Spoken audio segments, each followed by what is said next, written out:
Yeah, that makes sense, Zane. And how do you balance capital preservation with pursuing those great returns in, say, the digital asset space? Because I understand it can be quite different than, equities, fixed income, and some of these more traditional asset classes.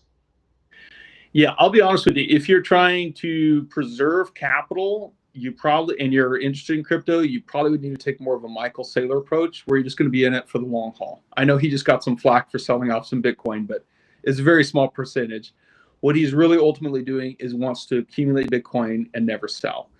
And if you see the upside in crypto and you want to avoid, a lot of the crazy chaoticness and the pain, probably the best thing to do is just buy Bitcoin and set it and forget it at that point. If you want to take a more active approach, then you would need a pretty good trading system or team working for you in that endeavor.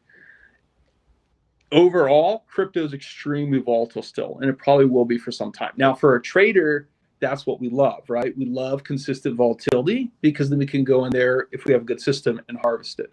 But if you're kind of more like a retail investor or a long term holder, that's just something that maybe either you have to agree with the worldview around Bitcoin or agree to a long enough time horizon that you're going to be okay at the end of the day. Now, the track record of Bitcoin is great. As long as you take a wide enough view, you're probably going to make money if you hold it through, enough of a cycle period in Bitcoin. If you're afraid of daily volatility in stock markets and public markets in general, crypto is probably the last place you would want to be thinking about allocating. The win to loss ratio on speculative cryptos is pretty dire. There are very few winners versus losers, so you have to be really careful with crypto markets. Makes sense, Zane. And